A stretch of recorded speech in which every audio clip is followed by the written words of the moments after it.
నేను భద్రాచలం నుంచి వచ్చాను. నాకు ఇల్లు లేదు. ఇల్లు కోసం చాలా అప్లికేషన్లు పెట్టి ఇసుకుపోయి ఉన్నా. అయితే నాకు ఇల్లు లేదు. ఆ గవర్నమెంట్ హాస్పిటల్లో సీపర్గా పనిచేసేదాన్ని. ఆ డ్యూటీకి ఆఫ్ చేశారు. నా భర్త చనిపోయిండు. చనిపోయినప్పుడు మా కోళ్ళు 5 నెలలకు మా కోళ్ళ చనిపోయింది. మా ఆయన చనిపోయిన 5 నెలలకు మా కోళ్ళ చనిపోయింది. ఇంకా ఈ బాధల్లో నేను డ్యూటీకి వెళ్ళలేదు. వాళ్ళకి తెలుసు, చెప్పిన కొద్ది రోజులు రానిలే అన్నా. మళ్ళీ ఈ లోపల నాకేమైందంటే కిడ్నీ సీమ్ బట్టి వెళ్ళలేకపోయా. ఆ డ్యూటీకి ఆఫ్ చేశారు. ఇప్పుడు డ్యూటీ లేక ఏమీ లేక ఇబ్బంది అయిపోయి సత్రంలో భోజనం చేసుకుంటా సత్రంలో పండుకుంటాను. ఒక్క మంత్రి కాదు కదా, ఎవ్వరు కూడా పట్టించుకోవాలి నన్ను. అక్కడికి పోతే నేను పోయినా నేనే కానీ 10 సార్లు తిరిగిన రేవంత్ అది పొంగులేటి శ్రీనివాస్ దగ్గరికి. ఒక్కసారి కూడా కలవలేదు ఆయన. ఆ ఆఫీసులోకి వెళ్తే వాళ్ళ బామర్దంట ఆయన ఉన్నాడు. కానీ సార్ వస్తే చెప్తానమ్మా నీ బాధలో, నేను చూస్తూనే ఉన్నా వచ్చినప్పుడల్లా. సార్ మరి ఎప్పుడు వస్తాడో తెలియదు అని అనేసి ఆయన చెప్పటం. తిరుగుడు పని మీదనే జరిపోతుంది. అన్నీ చేసుకున్నాం, ఒక్కడు కూడా రాలే. అసలు నాకు గ్యాస్ లేదు.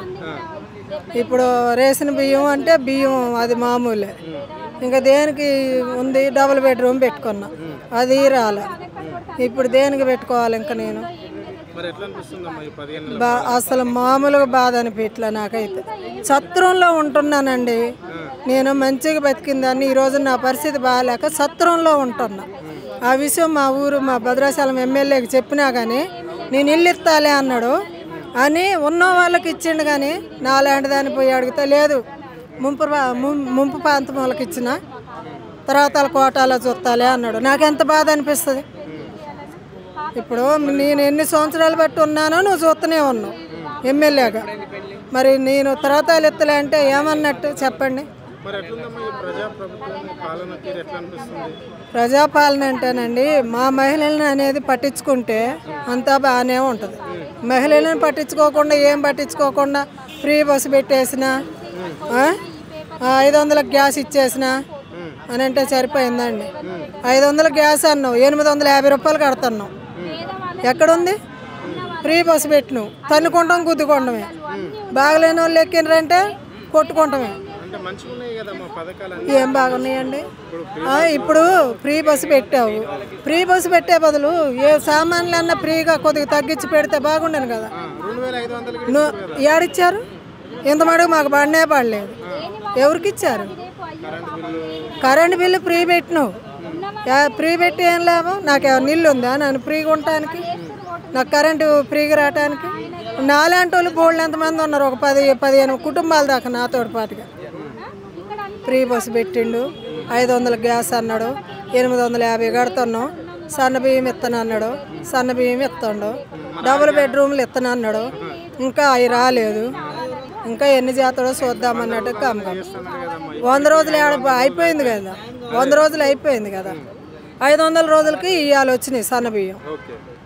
నా పేరు సావిత్రి అండి. మేము ఉండేది కుత్బుల్లాపూర్లో. మాది తాండూరు, అది సంఘము, యాలల మండలము. అక్కడ ఉంటాం మేము. మాకు ఇల్లుది రాలేదు. ఇక్కడ 4 సార్లు అప్లికేషన్ పెట్టినాం. 4 సార్లు వచ్చినాయి ఇప్పటికి. ఇది 5వ సారి. మొన్న ఇచ్చిపోయిన నెల కింద ఫోటో దింపుతారు పోమ్మా ఇంటికి పో అన్నారు, అది రాలేదు. కనీసం ఇప్పుడన్నా మళ్ళీ లేని వాళ్ళకి ఇవ్వాలి కదా. ఫోటోలు వచ్చిన వాళ్ళకే ఫోటోలు దింపుకొని పోతే ఎట్లుంటుంది చెప్పు? డబల్ వచ్చిన వాళ్ళే. మొన్న ఇంద్రం ఇల్లు వచ్చినాయి, కేసీఆర్ ఇచ్చిండు.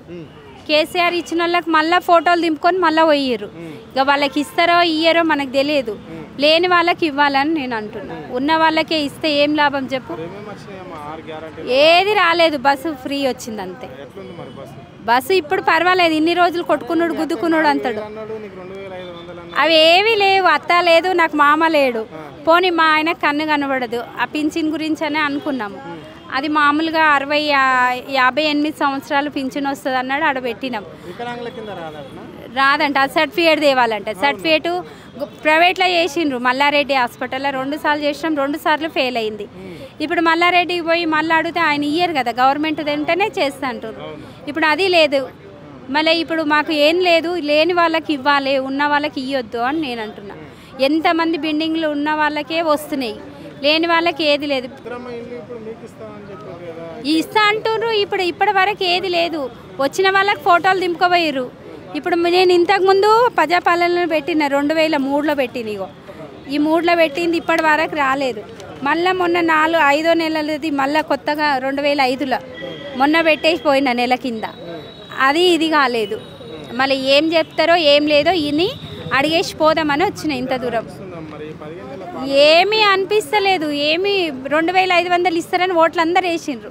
ఇప్పుడు ఏది 2500 మహిళలకు ఇస్తలేదు. డ్యూటీలు లేవు పిల్లలకి. సెకండ్ ఇయర్ మా అబ్బాయి చదివిండు, పాప పెళ్లి చేసిన, అది గవర్నమెంట్ నుంచి డబ్బులు వచ్చినాయి, 1,00,000 రూపాయలు వచ్చినాయి. మా పాపకు పెళ్లి 6 నెలలు 3 నెలలు 4 నెలలకే వచ్చేసినాయండి. 2006లోనో ఎప్పుడు అయ్యింది. ఇప్పుడు 2 సంవత్సరాలు అయింది మా పాప పెళ్ళి. 2002లోనో ఎంత అయింది, 22లోనే ఏమైంది సార్. అవి డబ్బులు వచ్చినాయి. అది బిల్లుది కూడా ఉండే, అది ఎక్కడుందో ఇదేమో, దానికోసం కూడా మేము ఎప్పటి నుంచో అడుగుతున్నామండి. అవి ఏవి కేసీఆర్ అదే అక్కడ లీడర్లు ఉంటారు కదా, వాళ్ళ తరపు నుంచి కళ్యాణ లక్ష్మి వచ్చింది. అప్పుడు ఇచ్చిండ్రు. ఇక ఇప్పటి వరకు అయితే ఏది ఆధారం లేదు చూడండి. ఈ పాపదైతే ఇచ్చిండ్రు. మాకు అప్పులో ఉన్నాము, ఏదైనా సాయం చేస్తాడు అనేసి ఇంత దూరం వస్తున్నాం. పిల్లలు అంటే ఒక బాబు ఉన్నాడు, ఏదో మామూలుగా డ్యూటీ చేసుకుంటుండు అంతే. ఏదో నెల వస్తే 5-6 వేలు ఏదో ఖర్చుల వరకు తెస్తుండు. కిరాయిలు కట్టాలంటే కట్టలేకపోతున్నాం. ఇప్పుడు ఆయన ఇస్తే అప్పుడు వెళ్ళిపోదాం అన్నట్లున్నది మా పరిస్థితి. ఊర్లో కూడా ఏమీ లేదు. చెక్ చేస్తే అన్నీ తెలుస్తాయి కదండి. ఇళ్ళ భూమి ఉందా, ఇల్లు ఉందా. భూమి లేదు, ఇల్లు లేదు. మాకు అత్తమామ లేక మా తోటకోడలు చేసింది ఏది లేదు మాకు ఆధారం. ఊర్లో కూడా అక్కడికి పోతే ఇల్లు లేదు, భూమి లేదు, 25,000కి అమ్ముకున్నాము. అది ఎప్పుడో జమానా కింద వాళ్ళు వీళ్ళు కొట్లాటలలో అమ్మేసినాం. ఇక అక్కడ ఏమీ లేదు. ఉండేదైతే మేము కుద్దులాపూర్లోనే ఉంటున్నాం. ఇక ఎక్కడ లేదు, ఉండేదైతే అక్కడే ఉంటున్నాము. మాకేం లేదు, ఆ ఇల్లు రావాలి. ఈయన ఏం పాలన చేస్తాడో అది చెయ్యాలి. రేవంత్ రెడ్డికి కోరుకునేది అదే, పేదవాళ్ళకి ఇవ్వాలి, ఉన్న వాళ్ళకి ఇచ్చి ఆయన ఇది చేయొద్దు. మళ్ళీ ఎన్ని మంచిగా చేస్తేనే మేము కూడా మళ్ళీ సారికి గెలిపిస్తాం. ఇప్పుడైతే ఏమీ లేదు. ఏమన్నా వచ్చిందన్నా కూడా చాలా మంది అయ్యో ఈయన వచ్చిండు ఏం చేస్తలేదని అంటుర్రు, కానీ అయ్యో వచ్చిండు కదా ఈ పని చేసిండు అని అంటలేదు. కొంతమంది అట్లా అంటారు, కొంతమంది ఇట్లా అంటారు, రెండొంకలా మాట్లాడతారు. కానీ ఒకటే, రేవంత్ రెడ్డి అని నేను కోరుకునేది ఒకటే, ఏదైనా న్యాయంగా పేదవాళ్ళకి ఏదైనా చేయాలి.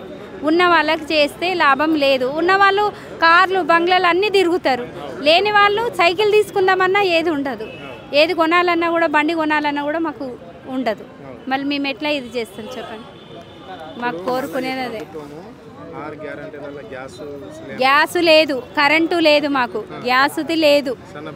సన్న బియ్యం రేషన్ కార్డులో సన్న బియ్యం ఇచ్చిర్రు, అది మొన్న ఈ నెల నుంచే కదా ఇచ్చిర్రు.